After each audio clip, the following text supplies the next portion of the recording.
40,000 high school students run cross every year.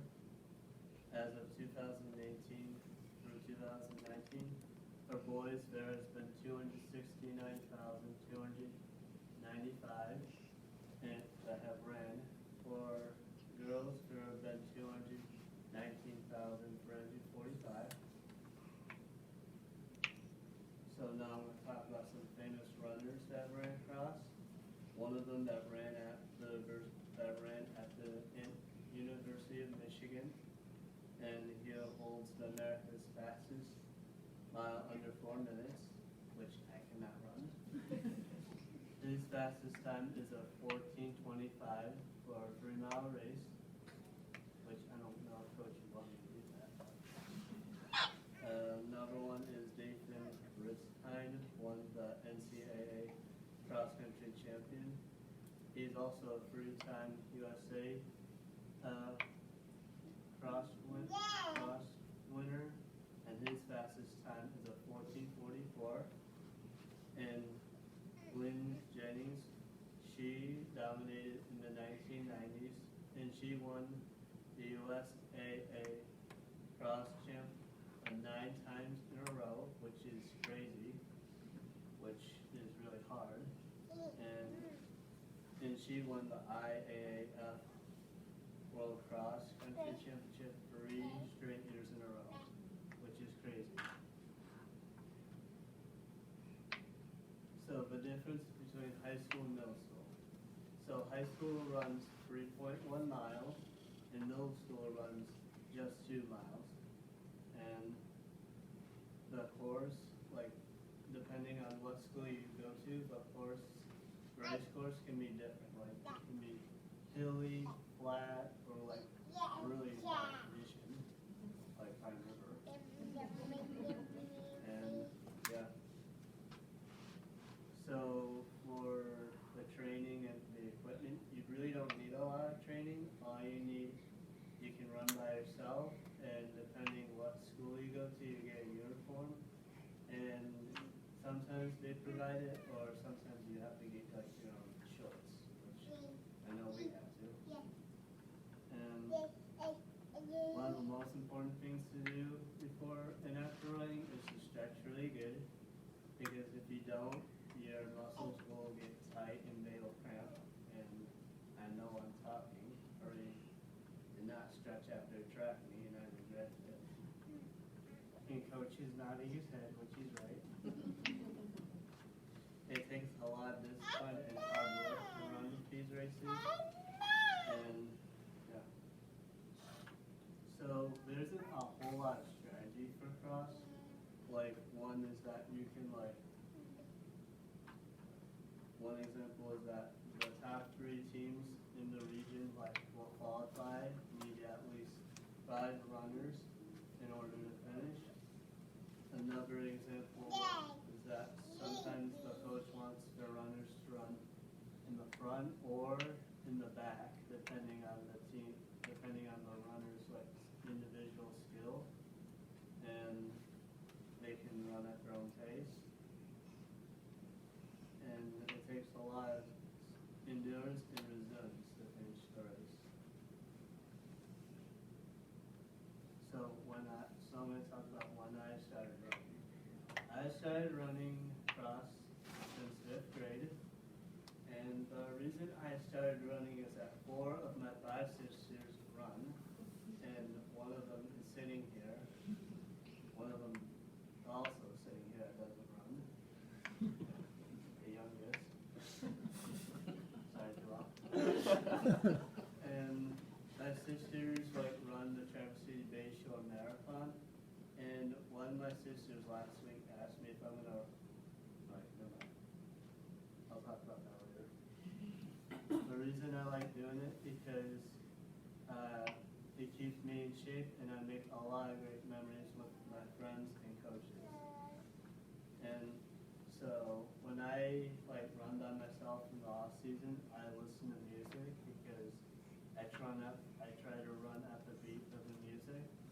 And before a race, I like to listen to music because it gets myself pumped up and I'm ready to go.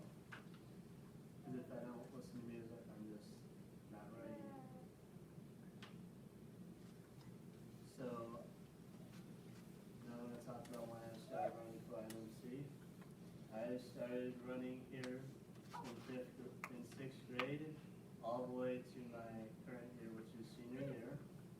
And I have had two different coaches. My first one was Mrs. Helsel from sixth to my junior year, and then Pastor Coach Marcon took over. And this is from a couple years ago, and the other one is our course, which is not one of the best ones to run at. So now I'm going to talk about a brief history of my heart problem.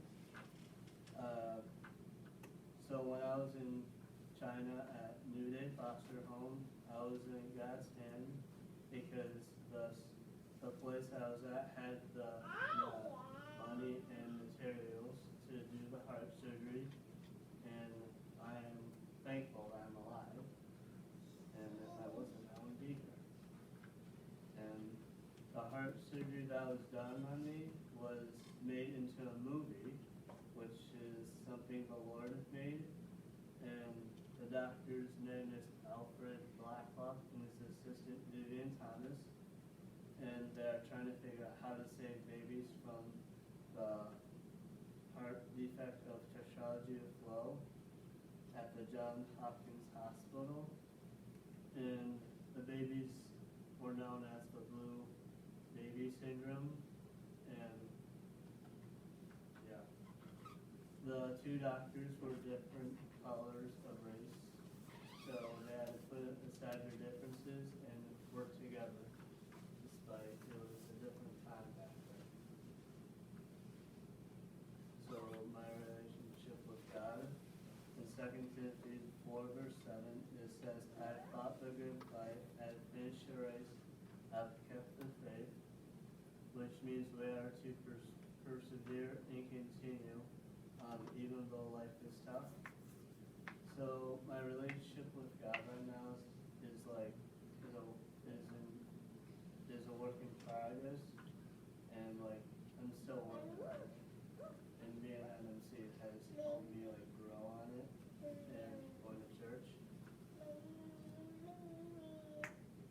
Now I'm going to talk about what my future plans are. So I might continue to run. I might not. I don't know. So now I'm going to talk about my sister that asked me if I'm going to run up the Cherry Fest. I said, I don't know. To be honest, I want to be done actually. I don't know. After like school, I'd like to attend Bible study at church and like grow closer to God, like read my Bible, get into God's Word, and grow my faith with other believers.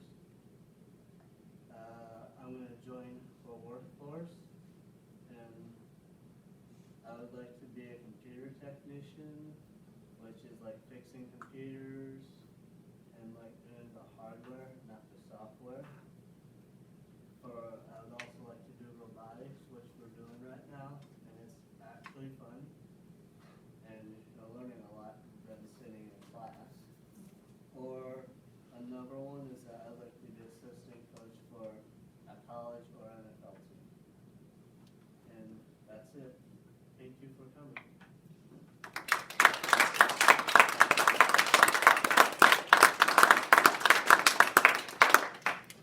Anybody have any questions? Yeah? So I would like to know what your favorite memory from cross country was, because you said you made lots of good memories. Maybe when we went to the cow camp and the cows were chasing us. That was a really good one. I would agree with that one. That's a pretty good one. But did you say that you liked NMC sports or you don't like NMC sports? No, I like it. You do like it. Not for tomorrow.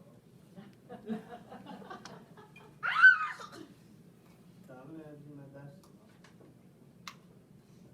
Your dad would like if you're gonna run the 5K on Memorial Weekend. I don't know. I might. Well, I got my open house. Yeah, that's right. I guess we can't. Yeah. If you run a 5K with your dad, who's faster? Maybe. So only 50 years difference in ages.